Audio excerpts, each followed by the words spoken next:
2부 예배 이 자리에 나오신 모든 한 분 한 분 주님의 이름으로 축복하면서 또 은혜와 하나님의 크신 위로가 임하기를 기원합니다. 우리 서로 주님의 사랑으로 사랑합니다. 이렇게 축복합니다.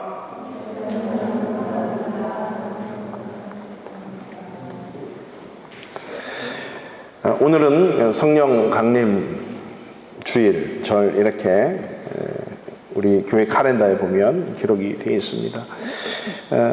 앞에서 또 우리 집사님께서 아주 상세하게 설명을 잘 해주셨는데요. 종교마다 가장 중요한 그 종교에서 말하는 절기가 있습니다. 얼마 전에 우리나라 불교에서도 이제 이게 뭐 부처님 오신 날 이래가지고 달력에 그렇게 적혀 있잖아요. 그런 또 절기를 지키게 됩니다. 그게 이제 나라마다 조금씩 다 다르더라고요. 그죠? 그래서 원래는 4월 달인데 한 달 뒤로 코로나19 때문에 그런 행사를 하는 것을 봤습니다. 주로 자기 신이 탄생한 그날을 가장 소중히 여겨요. 자기가 믿는 그 신이 탄생한 날. 인도에도 보면 신들이 3억 3천만 개잖아요. 그래서 그 3억 3천만 개 다 쉴 수는 없고 1, 2, 3등, 4등, 5등까지 이렇게 5위 순위를 대충 매기고 각 지방마다 그리고 각 도시마다 이렇게 신들이 다 있습니다. 그 신이 태어난 모든 날을 휴일로 또 이렇게 정하게 돼요. 모든 날을 쉴 수 없으니. 그래서 학교에서도 그렇게 쉬어요. 어떤 학교는 또 쉬고 안 쉬고 이러는데 어떤 신을 선택하느냐. 그래서 학교에서 학교 다닐 때 저희 아이들도 학교 다닐 때 내일 학교를 안 간대요. 공휴일 아닌데 무슨 신이 탄생을 했대. 그래서 또 쉬어. 또 안 가. 왜 가냐 했더니 저번에 신이 탄생했잖냐 그러면 그때는 무슨 이렇게 델리 신이고 인도 신이고 하리아나 신이고 뭐 무슨 주 신이고 이렇게 신들이 많아서 신들이 탄생하면 이게 신대요. 우리 기독교에서 가장 중요한 절기가 뭐라고 생각하십니까? 흔히 우리는 성탄절이라고 알고 있는데 성탄절은 누구나가 다 인간이면 태어난 날입니다. 생일이잖아요. 성탄절이 중요한 이유가 있습니다. 그것은 뭐냐면 부활절과 성령 강림절이 있기 때문입니다. 만약에 부활절과 성령 강림절이 없으면 성탄절은 아무 의미가 없습니다. 그냥 태어난 날 나하고 똑같은 그냥 절날이에요. 이 부활주일과 성령 강림주일이 있기 때문에 성탄절이 중요하다는 거죠. 예수님께서 6월절 날에 유대교 절기의 명절인 6월절 날에 어린 양처럼 잡히셔서 희생을 당해서 십자가에 돌아가셨습니다. 그리고 3일 만에 부활을 하셨습니다. 부활하신 후에 사도행전 1장에 보면 예수님이 40일 동안 하나님 나라에 관해서 전파를 말씀을 증거하시다가 40일 후에 승천을 하세요. 승천하시면서 너희는 말이야 내가 약속한 그것을 보내줄 때까지 절대 어디든 떠나지 말고 머물러서 기도하라고 합니다. 그 말씀에 순종하고 10일 동안 기도했는데 그게 10일이 될지 몰랐잖아요. 근데 그 10일 날 그러니까 그 11호가 언제냐면 6월절이 지나고 77절, 77이 49, 50일째 되는 그날 성령이 강림하세요. 다 하나님의 계획과 뜻이 있는 겁니다. 6월절도 그렇고 오순절 날도 그렇고 그 77절 날에 수많은 유대인들이 디아스포라된 유대인들이 6월절에 와서 50일 동안 거기서 하나님 셀러브레이트 그들의 절기를 기념하고 먹고 마시는 절기가 계속 이어져요. 그 50일 동안 50일까지. 그래서 그 50일째 되는 오순절날 성령이 강림을 하신 겁니다. 이것을 펜타코스트 해가지고 오순절 교회를 우리는 펜타코스트 처치라고 그러죠.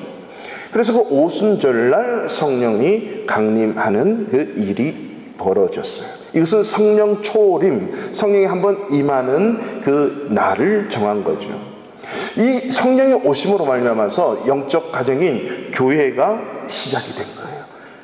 진정한 교회가 예루살렘 교회가 개척이 되고 최초의 신약 교회가 생성이 된 것입니다. 예수님께서 그 믿음의 고백 위에 내 교회를 세우겠다라고 하신 그 말씀이 이 오순절날 성령 강림 사건을 통해서 이루어지게 된 것입니다. 그래서 성령 강림절이 너무나도 우리에게 중요합니다. 어떻게 보면 교회, 최초의 교회가 우리의 모든 지상의 교회가 처음으로 시작한 그 날, 물론 영적인 의미는 에덴 동산에서부터 이미 하나님의 구약의 교회는 시작이 되었습니다. 신약의 교회가 이 성령 강림절을 통해서 시작이 된 날이죠.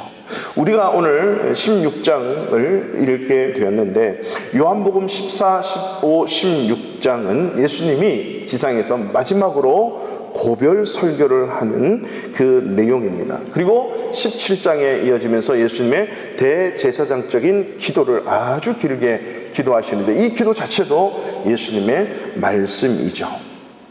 여러분, 우리가 크리스찬으로서의 신앙의 삶을 살아갈 때에 이 삶의 이 정체성, 그리고 내가 왜 이렇게 강력한 크리스찬으로 살 수 없을까라고 할 때에 꼭 우리는 주님의 설교, 예수님이 직접 하신 설교 두 편을 꼭 잘 읽으시고 묵상하고 잘 보셔야 됩니다. 그 두 편의 설교가 뭐냐면, 소위 우리가 잘 알고 있는 산상설교예요. 마태복음 5장, 6장, 7장 그 산상수훈이라고 하는 산상설교의 말씀과 오늘 우리가 읽었던 본문이 포함되는 요한복음 14, 15, 16장, 17장까지의 이 말씀을 우리가 잘 읽게 되면요, 혹시 우리 믿음이 흔들리고 말씀에서 힘을 얻어야 되고 크리스찬이 뭔가, 기독교의 핵심 진리가 뭔가를 고민하는 그는 반드시 꼭 이 두 설교 말씀을 읽어보세요. 기독교의 핵심 진리가 다 담겨 있어요. 우리 크리스찬이 뭔지, 교회가 뭔지, 어떻게 살아야 되는지, 그리고 이 믿음을 어떻게 확고히 가지면서 살아야 되는지, 이 두 편의 예수님의 설교에 다 담겨져 있습니다. 그래서 예수님이 이 12 제자들에게 다락방에 모여서 아주 강조하고 강력하게 이제 마지막 고별을 해야 되잖아요. 헤어져야 되잖아. 그때 강력하게 강조하시는 말씀이 14, 15, 16 그리고 17장의 말씀이라고 얘기하는 겁니다. 그래서 이 강화 설교라고 하는데요, 다락방에서 전하신 말씀이 다 있어 다락방 설교라고 하는데, 이 예수님이 돌아가시기 전에 하셨던 이 14, 15, 16장의 말씀의 핵심 포인트가 있습니다. 그것은 바로 성령을 보낼 것이다. 성령이 누구시냐, 성령이 어떤 일을 하시냐라고 하는 것입니다. 그래서 14장 26절 초반에 보시면 예수님이 제자들에게 말씀하세요. 내가 십자가를 지고 고난받고 죽고 3일 만에 살아난다 했더니, 내가 떠난다 그랬더니 제자들이 놀라는 거예요. 그리고 근심하는 거예요. 이제까지 3년 동안 같이 예수님과 동고동락했는데 갑자기 떠나신다니. 그렇지만 예수님은 이미 사역을 하실 때 몇 번에 걸쳐서 제자들에게 예언적인 말씀을 하셨어요. 근데 귀담아 듣지 않다가 이제 뭔가 심상치 않고 뭐 허리에 수건을 두르시고 제자들의 발을 닦는 이런, 정말 그 당시는 도저히 상상하지 못할 일을 예수님이 막 하시니까 이게 뭔가 있는 것 같다라고 예상을 하고 있는데, 예수님이 그런 말씀하시니까 근심, 걱정, 염려가 되는 거죠. 그래서 예수님이 14장부터 그 말씀을 하시는 거예요. 내가 너에게 약속을 할 텐데 내가 아버지께로 가야 내가 성령을 보낸다. 요한복음 14장 26절에 보면 보혜사, 곧 아버지께서 내 이름으로 보내시는 성령, 그 보혜사가 너희에게 모든 것을 가르치고 내가 너희에게 말한 모든 것을 생각나게 할 거야. 그 보혜사 성령을 내가 가야 보내줄 수 있다라고 주님이 말씀을 하세요. 그러면서 근심하지 말고 염려하지 말고 하나님을 믿고 또 나를 믿으라 라고 하는 그 말씀을 시작하시면서 어떻게 그 말씀대로 살아내야 될지를 말씀하고 있는 장면이거든요. 여러분, 우리가 인간이 살면서 혼자서는 절대 못하는 것이 있습니다. 혼자서는 절대 못해요. 뭐가 있을까요? 첫 번째는 결혼 생활이에요. 결혼 생활은 아니죠. 결혼이죠. 결혼은 절대 혼자 못하는 거예요. 제가 두바이에 2005년, 6년도 이렇게 갔더니 이란에서 이제 비자가 돼서 두바이로 넘어와서 있었는데, 두바이의 어떤 선교 단체를 하시는 장로님이 계세요. 그 장로님이 게스트하우스를 하시면서 선교회를 하는데, 그때 혹시 김선일 씨 아세요? 김선일 씨가 무역회사로 선교사 그룹이에요. 있다가 이라크에서 이렇게 참수형을 당한 사건이 있었죠. 그분이 늘 있었던 그 게스트하우스인데요. 거기 이제 게스트하우스를 섬기는 간사님이 계셨는데 그 여간사님이 그 당시에 저랑 아마 이게 동갑이었던 것 같아요.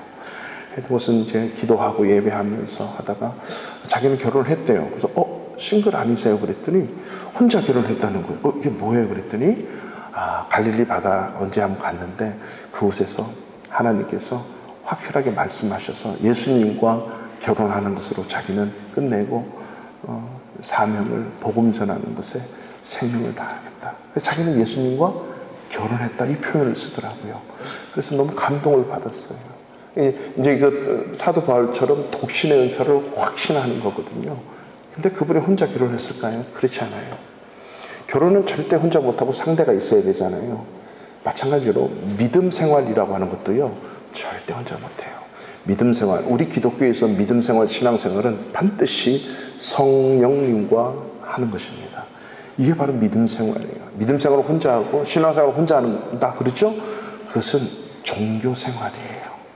신앙 생활, 기독교에서 믿음 생활은 결코 혼자 할 수 없는 신앙의 삶이라고 하는 거예요.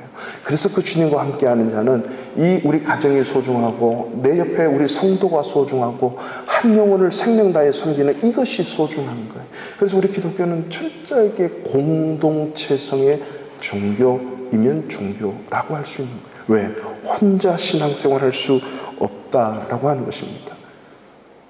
그런 의미에서 많은 크리스찬들이 예수를 믿고 사는데 삶에 휘둘려서 힘없이 살아가거나 예수를 믿고 사는데도 영적인 빈곤함 때문에 늘 무기력하게 살아가고 믿음이 작동하지 않는 삶을 사는 경우가 늘 있어요. 그 이유는 성령의 능력을 경험해 보지 못했기 때문입니다. 믿음대로 살지 못하고 늘 힘이 없고 늘 쓰러지는 이유, 성령의 은혜와 능력을 경험해 보지 못했고 성령을 받았더라도 성령의 뜻대로 살지 않기 때문에 그렇게 힘없는 크리스찬으로 살아갈 수밖에 없어요. 최근에 사도신경 강의가 끝났는데 언젠가 또 다시 반복할 날이 있겠지요. 그 사도신경 신앙 고백에 보면 성령을 믿으며 우리 공부할 때 성령에 대해서 많은 공부를 다는 못합니다. 다는 못하지만 성령에 대해서 우리 간단하게 공부를 했지요. 다시 한번 언급하자면 성령이라고 하는 것은 절대적으로 오해하시면 안 돼요. 기운이나 힘이나 에너지가 아닙니다. 비둘기 같은 성령, 불 같은 성령, 물 같은 성령, 성령을 어마어마하게 많은 것에 비유하다 보니까 성령을 자꾸 비인격적으로 생각하는데 성령은 에너지나 힘이나 기운이 아니라 철저한 인격자이십니다. 성부, 성자, 성령 하나님의 한 위세예요. 예수님처럼 하나님처럼 성령님도 동일하게 정상적인 지극히 완벽한 인격자이사. 그 인격이라고 하는 건 뭡니까? 지정의가 있는 거예요. 감정이 있고 생각이 있고요. 그리고 지식이 있고요. 아는 것이 있고요. 의지가 있다는 것입니다. 인간도 인격적이라고 그러죠. 우리가 인격자예요. 그 인격하고 성령의 인격하고 다른 점이 뭘까요? 한 가지예요. 우리의 인격은 불완전해요. 비완벽해요. 완벽하지 못해요. 성령은 퍼펙트예요. 완전하신 지에서 완전한 지식과 지각과 감성과 감정과 의지를 갖고 계시는 분이 성령님이에요. 우리는 불완전해요. 생각하고 감정과 알고 있고 알려고 하는 것이나 의지가 불완전한 거예요. 그래서 하나님이 이 땅에 혼자 결혼 못하고 부부를 같이 결혼하게 하는 거예요. 왜 부부가 티격태격하고 부부가 냉랭하고 부부간에 그 어떤 역동적인 행복한 삶을 못 사는 이유가 왜 그럴까요? 서로 불완전한 인격자이기 때문이에요.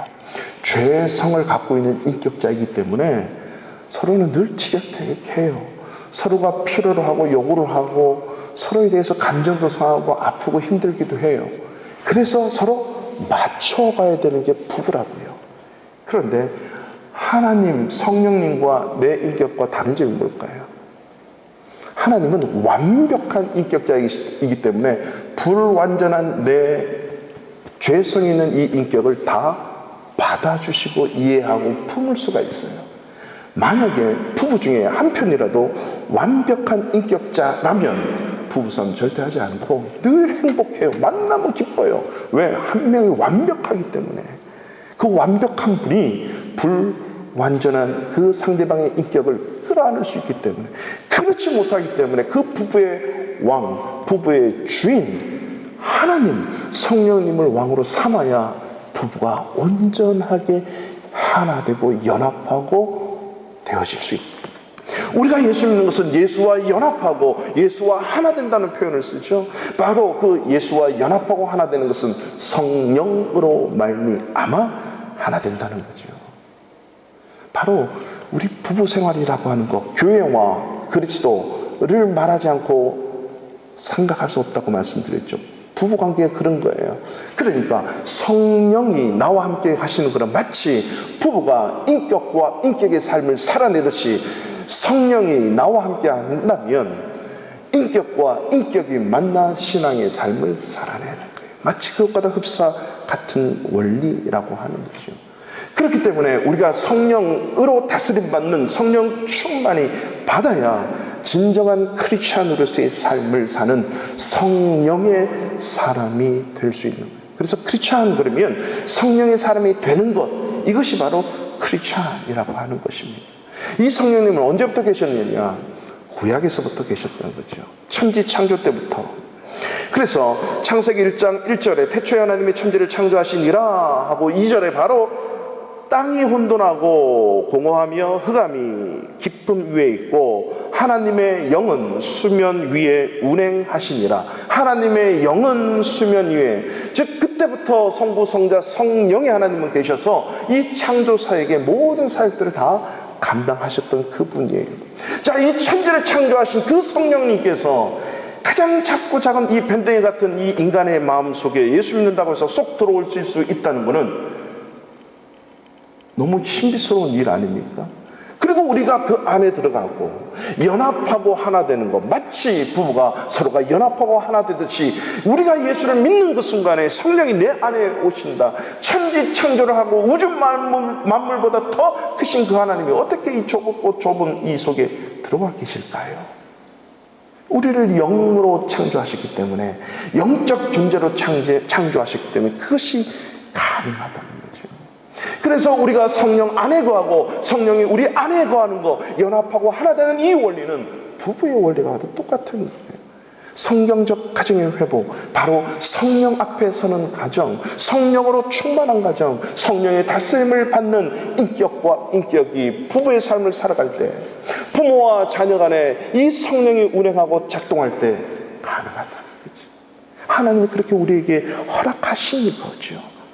그렇기 때문에 이 성령에 민감하고 성령에 충만하고 성령을 구하는 삶이 얼마나 소중한지, 그래서 오늘 예수님이 그 말씀을 하시는 거죠.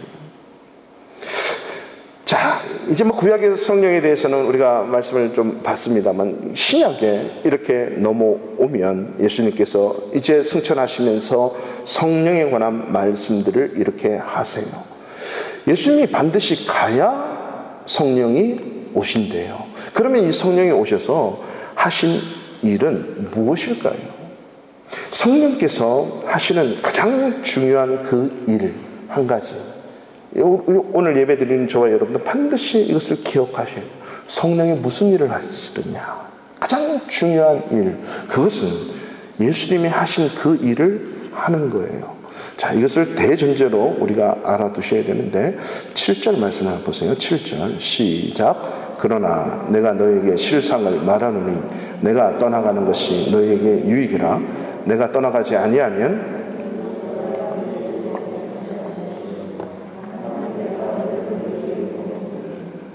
아멘. 예수님이 떠나가야만이 보혜사가 오는데 그 보혜사가 와서 뭘 하느냐라고 하는 거죠. 이제 우리가 말씀을 계속해서 이제 보겠는데, 그 성령이 오시면 하는 일이 이제 13절부터 14절에 명확하게 적혀 있습니다. 자, 뭐냐면 진리의 성령이 오시면, 이게 보혜사 오시면 이 말이거든요. 13절에 그가 너희를 모든 진리 가운데로 인도하고 그가 스스로 말하지 않고 오직 들은 것을 말하며 장래 일을 너희에게, 이런데 15절을 보세요. 무릇 아버지께 있는 것은 다 내 것이라. 그러므로 내가 말하기를 그가, 성령이 내 것을 가지고, 내 것, 예수님의 것을 가지고 너희에게 알리시리라. 예수님의 것을 가지고 스스로 말하지 않는 거예요. 예수님이 하신 그 모든 말씀을 가지고 우리에게 알려주시고 가르치시고 장래까지도 이끄시고 인도하신다. 즉 성령의 사역은 예수님이 하신 그대로 사역을 그대로 하시는 것이 성령의 사역이에요. 그 중에서 가장 첫 번째로 소중한 사역, 그것은 예수님이 이 땅에 오신 이유가 뭐죠?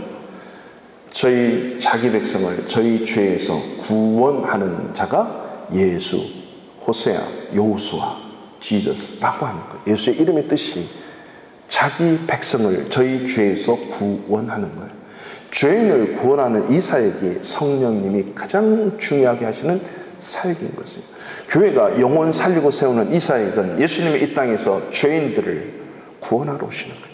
나와 같은 죄인 구하려 이 세상에 오신 예수님, 그 사역을 성령님을 보내셔서 계속적으로 예수님이 하신 그 사역을 하게 하시는 거죠. 이것이 바로 예수 믿는 저와 여러분들을 구원하신 성령의 가장 중요한 사역.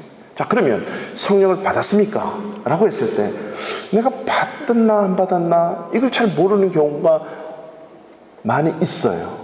근데 받았는데도 안 받은 것처럼 느껴지는 그 이유는 마치 코로나 바이러스가 요즘에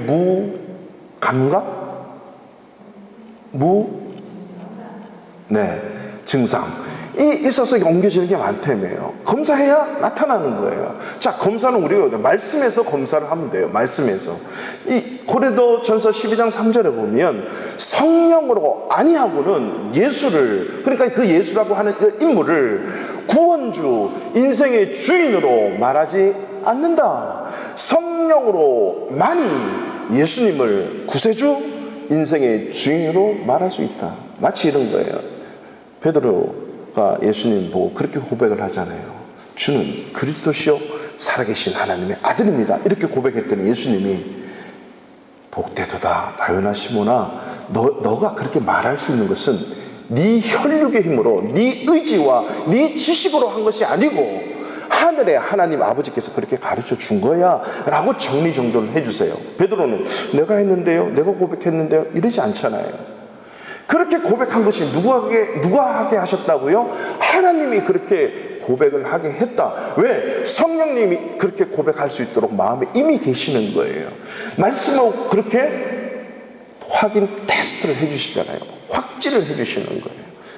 마치 나는 없는데 확인을 하니까 증상이 나타나는 거예요. 나에게 양성 반응이 나타나. 무증상인데.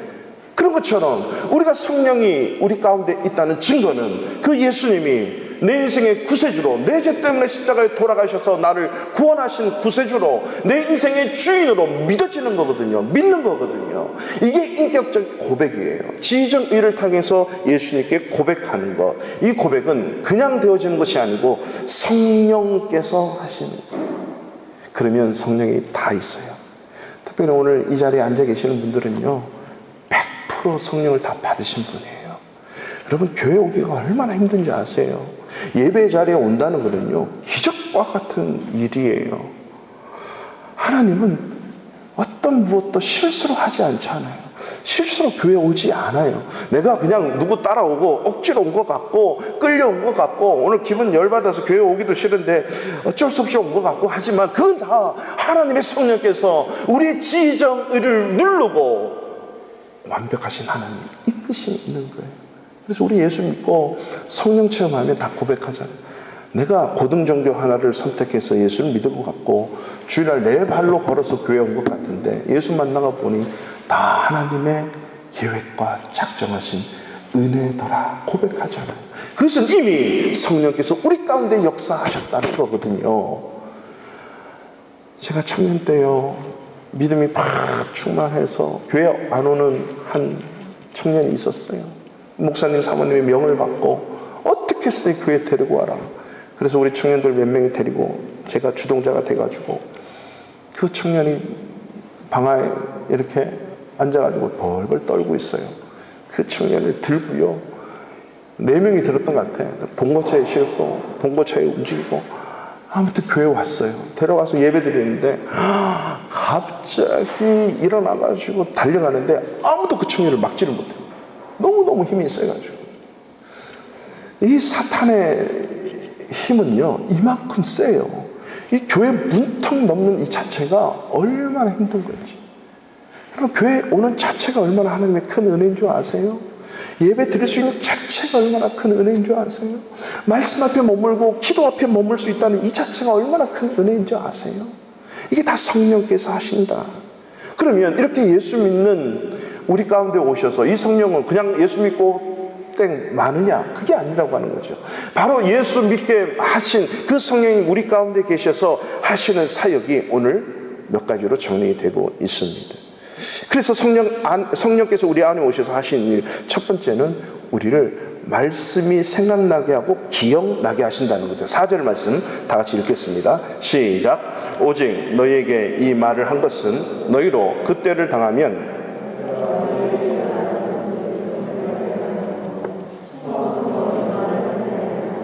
내가 너희와 함께 있었음이니라. 아멘. 하나님의 말씀을 생각나게 하고 기억나게 한다는 것입니다. 자, 1절부터 보시면 지금 제자들에게 뭐라고 말씀하시냐면 내가 지금 이렇게 모든 14장 15절까지 말한 것은 이렇게 너희에게 말하는 것은 너희로 1절 보세요. 실족하지 않게 한대요. 자, 실족하지 않게 한다는 이 말씀은 믿음이 흔들리지 않도록 하겠다라고 하는 거예요. 나를 믿는 믿음, 하나님을 믿는 그 믿음이 흔들리지 않도록 내가 그래서 성령을 너에게 보내준다니까 이 말씀인 거죠. 우리 성령이 오면 자 어떻게 흔들리냐면 2절에 사람들이 말이야 너희를 출교할 뿐 아니라 이 출교는 유대교에서 쫓아내는 거예요.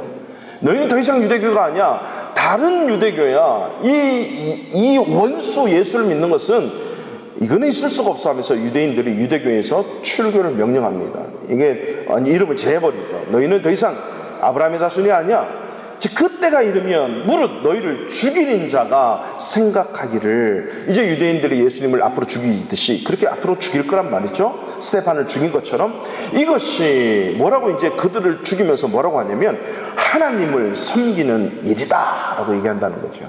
나는 하나님을 너무 잘 사랑하고 하나님 말씀을 너무 잘 지키기 때문에 예수 믿는 이 이단을 나는 처형할 수밖에 없어. 마치 사울이 하나님을 향해서 엄청난 열정과 열심을 가지고 스데반 일당을 쳐 죽이듯이 그리고 능등하게 기세가 등등해서 예수 믿는 사람을 모조리 잡아서 감옥에 넣으려고 그의 열정, 유대인의 열정을 갖고 달려들잖아요. 지금 그렇게 한다는 거죠.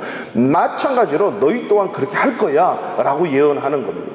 근데 그렇게 하는 이유는 뭐냐? 3절에 그들이 이런 일을 하는 것은 아버지, 하나님과 예수님, 아버지와 나를 알지 못해서 그러는 거야. 알지 못해서. 성령을 안 받았기 때문이야. 그런데 4절 보세요. 오직 너에게 이 말한 것은 너희로 그때를 당하면 죽음을 당하거나 출교를 당하거나 고난을 당하거나 고통이 당하거나 그런 정말 아픈 일들이 있을 때 당하면 내가 너에게 말한 이것을 기억나게 하기 위해서. 왜 그때는 안 좋냐? 이미 3년 동안 내가 너와 함께 있었기 때문에 이제는 내가 떠나야 그 성령이 오신다. 오셔서 그 일을 하게 한다는 거죠. 그 성령이 예수님이 하신 모든 말씀을 생각나게 하고 기억나게 한다는 것입니다. 복음을 전하다가 숱한 어려움과 고통 당하는 그 모든 일들 뿐만 아니라요. 우리가 세상을 살아가면서 예수 믿는 사람으로서 이 세상을 살아가면서 당하는 어려움들 많잖아요. 가정에서, 회사에서, 직장에서 사업하다가 삶의 현장 속에 인간관계 속에서 여러 가지 삶의 숱한 일들을 우리는 겪게 되는 것입니다. 그때 그 어려움을 당하면 내가 말한 모든 것이 생각나고 기억나게 하기 위해서 우리를 죄에서 구원할 뿐만 아니라 여전히 성령이 우리 가운데 내주하고 계시다는 거죠. 그래서 목사님들이 축도할 때 항상 성령의 내주 이 말을 빼놓지 않는 경우가 많이 있어요. 교통이라고 하는 것은 내 안에 들어와셔서 나와 펠로우십을 하고 있는 게 릴레이션십을 갖고 있는 게 뭐죠? 교통이거든요. 그래서 반드시 내주하고 계셔야 되는 것입니다. 그래서 우리가 신앙생활 하면서 항상 우리가 주일날 예배 시간에 설교 듣고 시간마다 설교 듣고 말씀 읽고 또 성경 공부하고 여러 가지 말씀을 듣잖아요. 그 말씀이 내 삶 속에서 작동을 해야 돼요. 뭐 전도할 때 특별히 많이 그렇고 이 목사님들도 마찬가지예요. 설교할 때 원고대로 하면 제가 아주 멋진 원고를 만들어서 자 30분 자 세미나 지금 원고 읽고 말겠습니다 해서 쫙 읽고 끝 충분히 이룰 수 있죠. 설교는 그게 아니에요. 그렇기 때문에 성령께서 그때마다 대상에 따라서 성령께서 하시는 그 말씀들이 준비된 말씀을 통해서 생각나고 하나님 앞에서 증거되게 하시는 거거든요. 그렇다고 해서 무조건 많이 기억하게 하는 게 아니에요. 필요할 때, 적절할 때 하나님이 그것을 생각나게 하는 거예요. 그래서 붙들려 가면 그런 고통을 당하고 죽음 앞에 하나님의 말하게 하심을 따라 말하게 한다. 성령이 말하게 하심을 따라 말하게 하는 것. 이게 성령님께서 항상 내 마음속에 이미 가르침받고 들은 말씀을 생각나게 하시는 거거든요. 그래서 잡념이 아니에요. 예를 들어서 내가 1교시 때 국어시험을 보고 있어요. 그런데 국어시험을 보는데 이게 생각이 안 나. 어제 분명히 그 뒷장을 봤어야 쓸 수 있는데 어떡하지 하다가 1교시 망쳤어. 그 2교시 영어시험을 보는데 영어 잘 풀어가다가 영어를 잘 봐야 되는데 국어 시간에 자꾸 미련이 남는 거예요. 그거 하다가 또 영어 시험을 망쳤네. 3교시 수학을 보는데 영어 망치고 다 망친 것 때문에 수학 시험도 못 봤어요. 이거는 잡념이에요. 이건 성령의 역사가 아니죠. 그런 생각은 잡념이고 그런 엇박자나는 잘못된 생각이고 성령은 그때마다 생각나게 하는 거죠.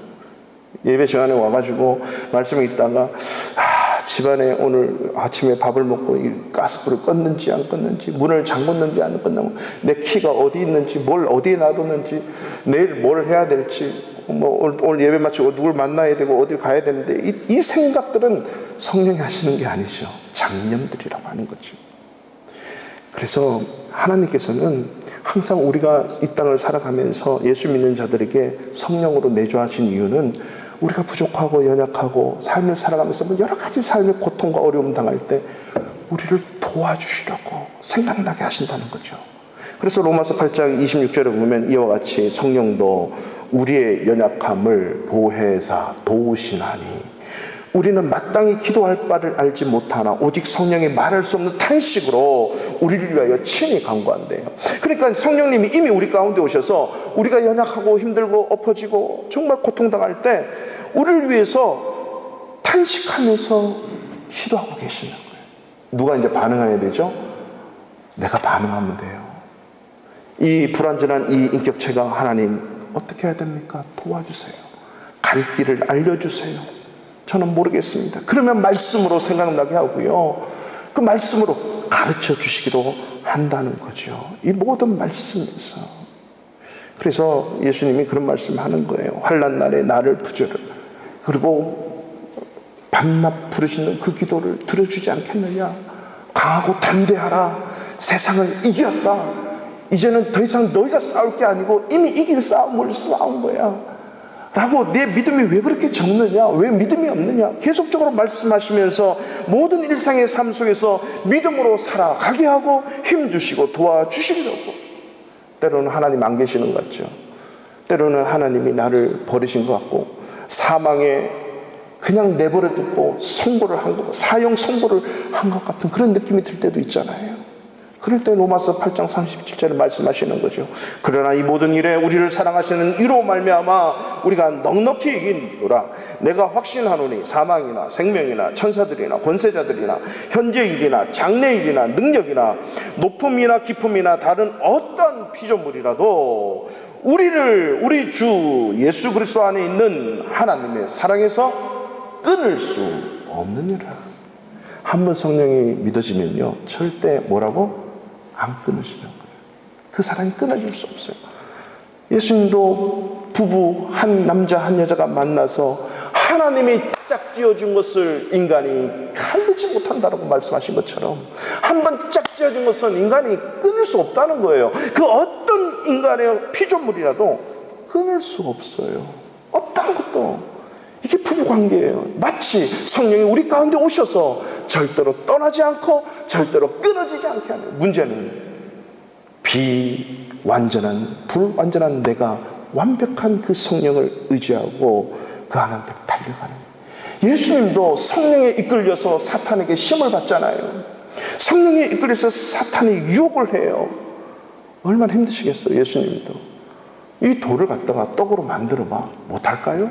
충분히 하실 수 있어요. 근데 예수님이 뭐라고 하냐면, 사람이 말이야 떡으로만 살 것이 아니라 하나님의 입에서 나오는 모든 말씀으로 사는 거야. 즉 말씀이 기억나게 하고 생각나게 해서 모세를 통해서 하셨던 하나님의 말씀, 신명기의 말씀, 1500년 전에 모세가 했던 그 말씀을 인간 예수님이 말씀을 사용해서 물리치시는 거예요. 오늘날 우리 신앙생활은 이런 거예요. 성령님이 우리 가운데 계시면 그 말씀하신 그 말씀이 2000년 전에 그 말씀이 오늘 이 순간에 작동되어서 그 말씀으로 모든 상황 가운데 이기고 넉넉히 이기도록 우리를 도우시기 위해서 말씀이 생각나게 하는 거죠. 말씀이 기억나게 하는 거죠. 근데 드라마가 떠오르고 드라마 대사가 떠오르고 유행가 가사가 떠오르면 정말 힘들죠. 그래서 제가 처음에 전도사 때 설교할 때는 그랬어요. 공자가 이런 말을 했습니다. 무슨 책에 이런 말을 했습니다. 나중에 책 읽어보고 다 했더니 성경에 다 있는 말씀이에요. 이 땅에 존재하는 모든 책들은 다 성경에 있는 말들이에요. 성경에 있는. 그때도 제가 그런 말 잘 안 해요. 잘 안 써요. 어떤 목사님이, 법정스님이 이런 말씀을 했습니다 하면서 얘기를 하는데, 그 성경에 다 있는 얘기를 왜 법정스님이 하신 얘기를 할까? 뭐 어디에 무슨 말씀이 있는데, 제가 그런 말을 잘 안 해요. 왜? 성경에 이미 다 있는데, 성령께서 이미 다 말씀하셨는데, 성령이 하신 말씀 그대로 말하면 되거든요. 바로 삶이 어려울 때, 힘들고 어려울 때, 고난스러울 때 이 말씀을 기억나게 하시는 거예요. 왜? 우리를 돕기 위해서. 그래서 보혜사라고 하는 이 말은요, 파라클레토스, 파라 옆에서 클레토스, 부르심을 받는다. 뭐 하려고? 도와주려고. 그래서 조언자, 변호인, 중재자, 협조자, 헬퍼라고 하는 단어로 쓰는 거예요. 이게 보혜사 성령. 성령은 도우시는 분이에요. 모든 삶의 순간에 이 말씀이 생각나서 우리를 도와주려고. 제가 청년사역 할 때 어떤 청년이, 교회만 왔다 갔다 하는 청년이 있었어요. 근데 술도 잘 먹고 담배도 정말 잘 피고, 이 청년 하나를 위해서 우리가 기도하면서 이제 은혜 받게 하려고 훈련시키고 다 했어요. 근데 이게 훈련 받으면서 전화가 오늘 꼭 12시 넘어서 전화 와요. 저는 새벽 4시에 일어나서 차량 운행을 가야 되는데 12시 넘어서 꼭 전화가 와. 그러면 이 청년이 술 취해서 전화 와요. 목사님, 오늘도 졌습니다. 뭐가 졌어? 그랬더니 오늘도 제가 이렇게 술 마시다가요, 목사님 생각이 났대. 왜 술 마시는데 내가 생각이 나냐고. 근데 술 마시면서 술 그만 마셔야 돼. 술 취하지 마라. 방탕한 것이니 성령의 충만을 받으라. 목사님 막 그만했고 죄의 삭은 사망이야. 술 마시면 큰일 나. 막 이런 목사님이 설교 시간에 했던 그 얘기가 자꾸 생각이 나서 술 마시면서도 자꾸 목사님 생각나서 술 맛이 안 난다는 거죠. 그러다가 끊을게요, 안 끊을게요? 끊은 거예요. 술 마시면서도 성령의 역사하니까 그거 생각이 나서, 그리고 셀 리더로 단단하게 쓰는 거예요. 유혹에서 떠나라. 유혹은 이기는 게 아니고, 유혹은 붙는 게 아니고, 유혹은 떠나야 되는 거야. 그 자리를 들고 일어나. 뭐 이런 말들이 막 생각나서 술 취해서 자꾸 전화하는 거야. 야, 떠나는데 아직도 같이 술 마시고 있니? 목사님, 오늘만. 그러다가 몇 번 하고요, 그 청년이 셀 리더로 돼서 임원이 되고, 청년을, 한 영혼을 섬기는 하나님의 리더로 세움받는 거죠. 왜 그렇죠? 말씀이 생각나는 거예요. 중요한 그 순간에.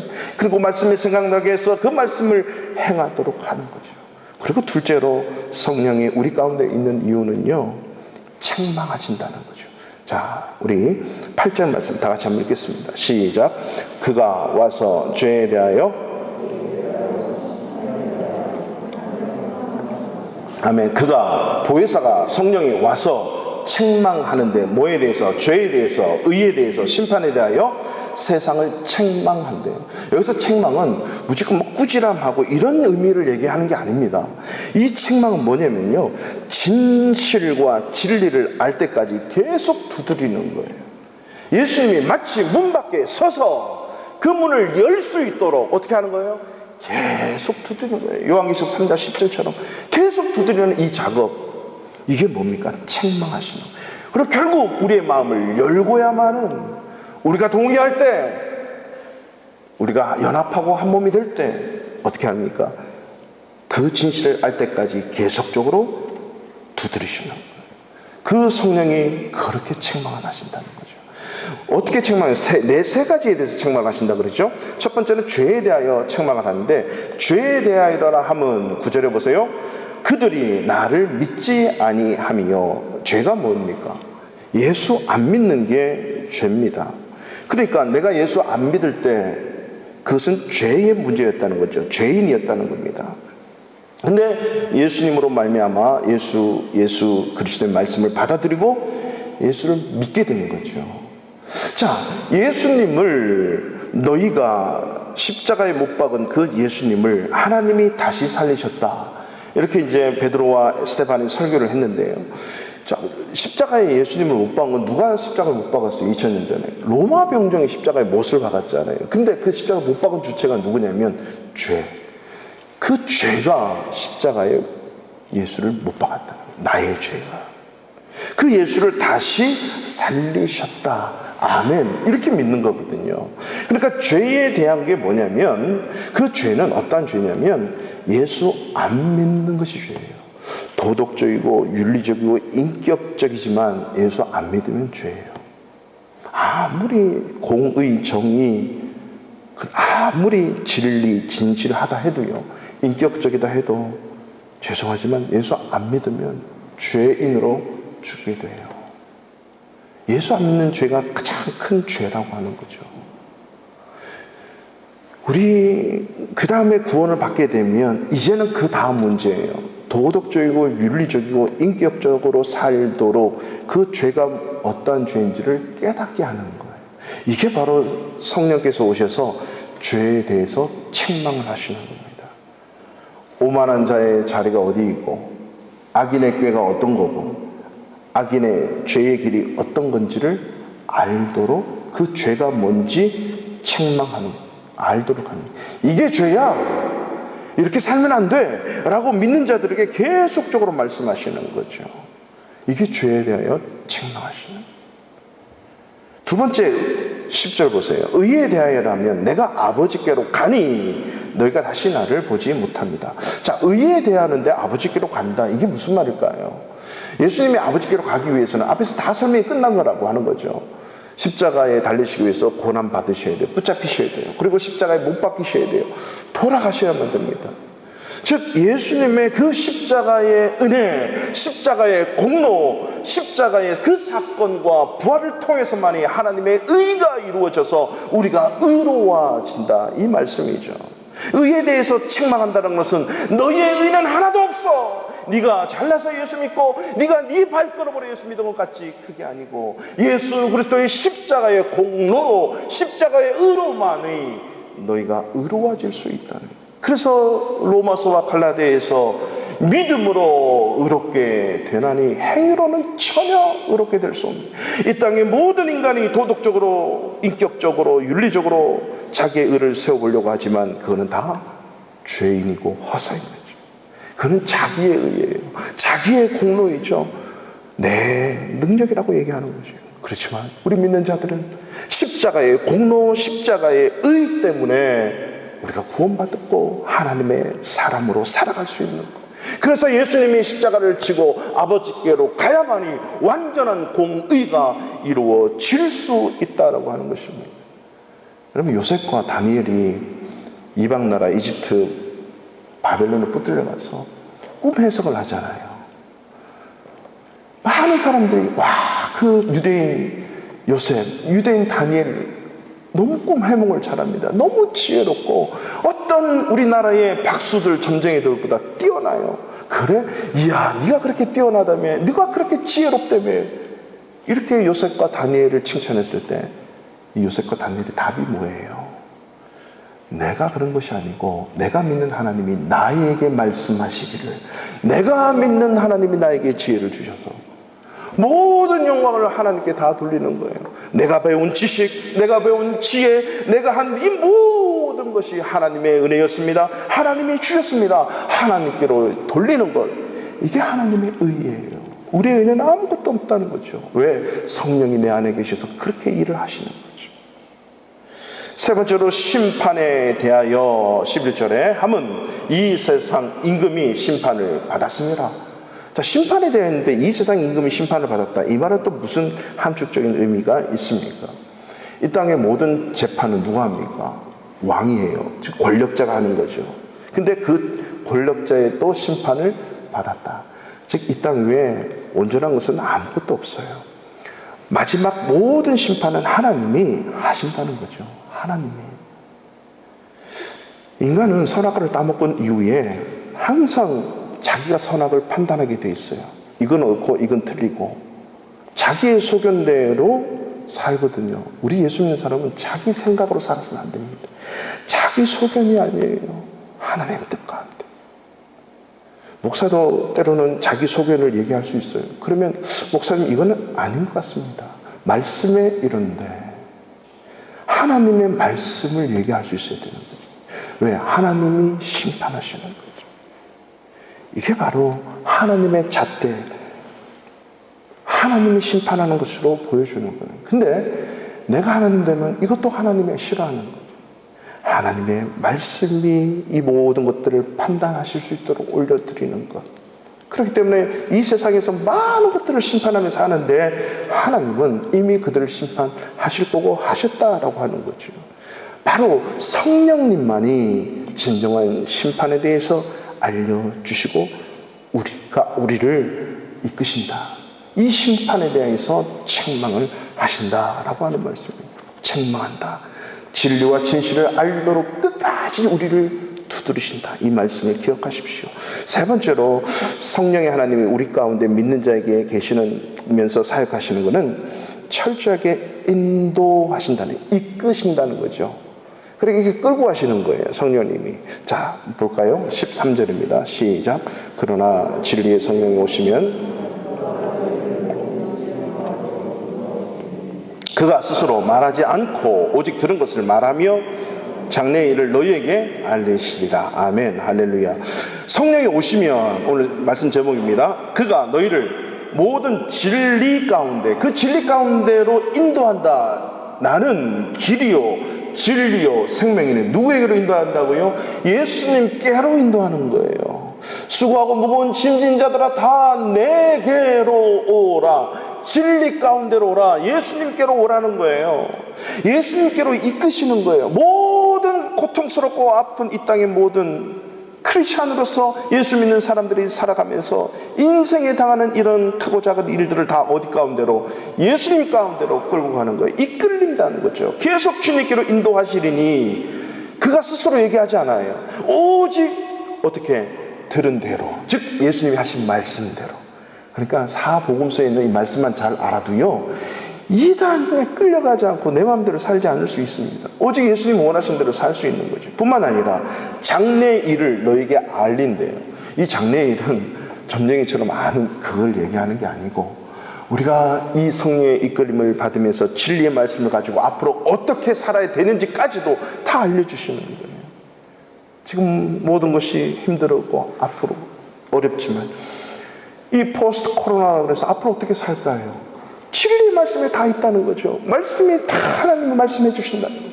성령님께 구하면 인도하신다. 성령님 스스로 말하는 것이 아니고 예수님의 것을 가지고 이미 하신 그 말씀 사역, 그 모든 기적과 이적과 예수님이 보여주신 그 일들을 가지고 성령님이 이끄신다. 여러분, 시편 23편 우리가 매일 성경 큐티에 이미 지나갔는데, 우리는 시편 23편이 상당히 낭만적인 시라고 알고 있고요. 모든 크리스찬들이 가장 좋아하는 시편이 23편이래요. 여호와는 나의 목자시니 내게 부족함이 없으리라. 하나님 다 채워주세요 막 이렇게 하잖아요. 그가 나를 푸른 초장 쉴 만한 물가 생각만 해도 너무 편하고 다 있잖아. 막 상도 막 차려주시고. 근데 그는 너무 낭만적으로 생각하면 안 돼요. 그러면서 주의 지팡이와 막대기가 나를 안위하시나이다. 지팡이와 막대기 나를 안위한데 평안하게 한대. 이 말은 무슨 말이에요? 여러분 지팡이하고 막대기 용도를 잘 아셔야 돼요. 다윗이 갖고 있던 지팡이와 막대기는 양들이 인도함을 받다가 때로는 구렁텅이 빠지고 때로는 길을 잃고 막 빠져가잖아요. 그러면 그 막대기를 갖고 목을 감아서 잡아 당겨야 돼요. 다리를 걸어가지고 당겨내야 돼요. 이리 속에 붙들려 가면 그 지팡이를 갖고 쳐가지고 당겨내야 살릴 수가 있어요. 때로는 이 양이 길을 잃어서 막 헤맬 때 막대기를 갖고 쳐야 돼요. 막대기로 다리를 치고 머리를 치고 하면서 이 길이야, 이 길이야 인도하신다고요. 이 길로 와야 푸른 초장 맑은 시냇가가 있어. 네가 생각하는 그걸로 가면 안 된다라고 막대기와 지팡이로 안위하시는 거예요. 근데 우리는 이걸 너무 낭만적으로 생각해요. 이 막대기와 지팡이는 추석에 들어가면 말씀과 성령이에요. 말씀에 근거해서 성령이 이끄시는 거예요. 성령은 절대로 우리의 허무맹랑한 생각과 상상 속에서 역사하는 것이 아니라 말씀에 근거해서 이끄시는 거예요. 그래서 예수님이 말씀하시잖아. 스스로 말하지 않고 내가 말한 모든 것을 생각나고 기억나게 하시고 그것으로 이끄시는 거예요. 말씀 떠난 성령의 역사는 없습니다.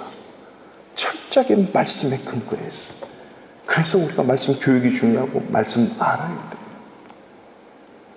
이것이 바로 우리를 하나님께서 안위하시는 막대기와 지팡이로 성령의 역사를 통해서 이끄시는 인도하심. 그래서 우리는 하나님 이제 무엇을 어떻게 해야 되죠? 계속적으로 주님 앞에 질문해야 돼요.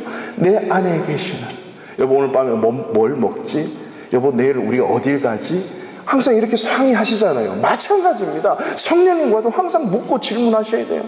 성령님 어떻게 살아야 되죠? 어떻게 해야죠? 이 돈을 어떻게 써야 되죠? 이 어려움을 어떻게 극복해야 되죠? 이 자녀들의 문제 앞에, 남편들의 문제 앞에, 아내들의 문제 앞에 어떻게 살아가야 되죠? 우리 가정이 어디로 가야 되죠? 어떻게 살아야 되죠? 내 사업은, 내 직장은, 내 회사는, 내 장래는 성령님이 알고 계시대요. 이게 성령님을 의지하는 거예요. 그래서 이제 이 성령님이 작동하실 수 있는 것을 우리는 성령 충만이라고 하는데, 이 성령 충만이 내 감정, 지식, 아는 것, 내 의지를 지배하고 다스리는 게 성령 충만이에요. 때로는 이 감정이 북받쳐 더 드리고 싶고 더 하고 싶은 이 감정까지가 다 성령 충만. 내가 하지 못하고 적당선에서 그치는 것이 아니라 그 이상 감당할 수 있도록 하는 것도 성령 충만이 하는 거예요. 내가 알지 못하는 내 수준은 이거지만 더 이상의 것을 알도록 하는 게 이게 성령 충만인 거죠. 그래서 성령은 구해야 된다는 거죠. 성령이 내 안에서 잠재적으로 그냥 그렇게 존재해 있을 뿐만 아니라 이 성령이 움직이고 성령이 이끄실 수 있도록 구하라는 겁니다. 예수님께서. 그래서 예수님이 말씀하신 그 말씀이 뭐냐? 누가복음 11장 13절에 너희가 악할지라도 좋은 것을 자식에게 줄 줄 알거든 하물며 너희 하늘 아버지께서 구하는 자에게 성령을 주시지 않겠느냐? 성령을 주십니다. 위에서는 생선을 달라 하는데 누가 아들에게 아버지가 뱀을 주는 아들이 아버지가 어디 있겠느냐? 달걀을 주세요, 알을 주세요 했는데 전갈을 주는 자가 누가 있겠느냐? 악한 자라도 이렇게 좋은 것을 주는데 하물며 하늘에 계신 너희 아버지가 구하는데 좋은 것 성령을 주시지 않겠느냐. 성령은 늘 항상 좋은 거거든요. 완벽한 거거든요. 퍼펙트한 거거든요. 성령을 구하면, 성령의 이끌림 받으면 가장 좋은 것으로 푸른 풀밭 쉴만한 물가로 인도하시는 거죠. 이게 바로 성령이 우리를 충만할 때 이끄신다는 것입니다. 그래서 우리는 날마다 성령 충만한 삶을 구하셔야 돼요. 부부가 성령 충만하면 행복해져요.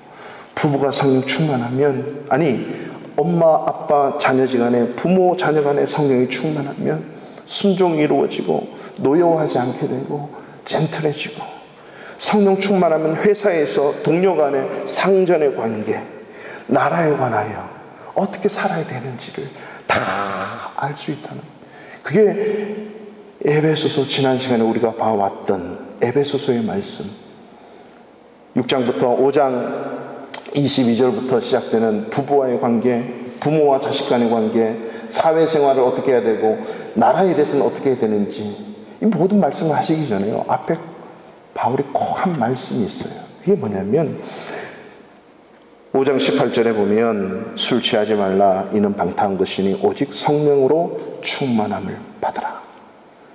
술 취하면 술에 지배받거든요. 술의 힘으로 뭔가를 자꾸 하려고 해요. 그래서 술의 힘으로 스트레스를 풀고, 술의 힘으로 얘기를 하고, 술의 힘으로 뭔가 만들어 보려고 하는 거죠. 그러지 말고 성령의 완벽한 성령의 힘으로 말하고, 성령의 힘으로 감정과 지식과 의지를 가지고 진리의 힘으로 살아낼 수 있다라는, 그래서 성령 충만이 필요한 거예요. 부부지간에 어떻게 무조건적인 희생적인 사랑을 할 수 있고, 어떻게 내가 존경하고 순종하고 순복할 수 있는가? 성령 충만 받으면 가능하다. 성령 충만하면 부모가 자녀를 노엽게 하지 않을 수 있어요. 성령 충만하면 부모님에게 순종할 수 있어요. 부모님을 기쁘게 해드릴 수가 있어요. 순종하면 상전으로서, 회사원으로서, 종으로서 어떻게 회사를 잘 이끌고 가는지를 알 수 있어요. 성령 충만하면 대한민국 국민으로서, 한 나라의 국민으로서 어떻게 나라에 충성하며 살 수 있는지 다 성령이 하나님이 이끌 수 있다라고 하는 거죠. 오늘 로뎀 나무에 그 말씀을 하나 적어놨죠. 어떤 대기업 출신의 훌륭한 한 간사님이 계십니다. 이 장효성 간사님이라고 나와 있는데요. 참 이분은 뭐 다 아니까 그 현대건설 아주 중지까지 올라가신 분이에요. 30년 이상 현대건설에서 중지까지 하신 그 분이세요. 근데 이분이 완전히 이제 변화가 되셔서 나중에 이제 자리를 이제 떠나고 선교사로, 그리고 특별히 한 선교단체의 간사로 복음도 전가하시고 교육도 시키는 그런 간사님이 되셔서 다니시다가 결국 이제 중앙아시아 우즈벡 공항에서 심장 마비로 이제 돌아가시게 됩니다. 근데 이 간사님이 이제 장례식을 하게 됩니다. 물론 연세가 드셨죠. 그 장례식에서 큰아들이 고백을 해요. 뭐라고 고백하냐면, 우리 아버지는 술과 담배를 친구 삼아 가까이 하셨으며 현장 일에 너무 바빠서 가족은 늘 뒷전이었습니다. 그러던 아버지가 예수님을 만난 뒤에는 완전히 다른 사람이 되셨습니다. 하나님의 음성을 듣고 따르며 가족을 위해 기도하시던 아버지의 모습은 마치 예수님을 보는 것 같았습니다. 저도 제 아버지처럼 살고 싶습니다. 여러분, 완전 성경적인 가정 아니겠습니까? 완전 성공한 아버지 아닙니까? 우리 엄마처럼 살고 싶습니다. 우리 아빠처럼 살고 싶습니다. 얼마나 행복하고 성경적인 가정이에요. 성령님의 음성을 듣고 순종하면 이 성경적인 가정이 회복될 수 있다라고 하는 거죠. 부부관계, 부모와 자녀 간의 관계, 자녀와 자녀 간의, 형제 간의 관계 뿐만 아니라 우리 영적 가정인 교회 속에서 성도들 간의 우리의 관계가 성령 충만하면 성경적 가정이 자동적으로 회복되는 것이에요. 5월달 성령 강림주일을 맞이해서 5월달에 진정한 성경적 가정을 어떻게 회복할 것인가? 여러분, 답이 없어요. 아니, 답은 심플 단순해요. 간단해요. 성령의 충만을 구하십시오. 성령께 구하면 정말 생선, 뱀, 알, 좋은 것을 줄 줄 아는데 하나님 아버지께서 좋은 성령을 주시지 않겠느냐. 성령 충만하면 하나님의 이 아름다운 뜻을 이룰 수 있음을 오늘도 말씀 앞에 인도함 받으셔서 우리 사랑하는 바르샤바 하나님께 모든 성도님들이 이런 성경적 가정에 하나님의 베풀으시는 희열과 행복을 맛볼 수 있는 아름다운 가정이요 교회 되시기를 축원합니다. 이 시간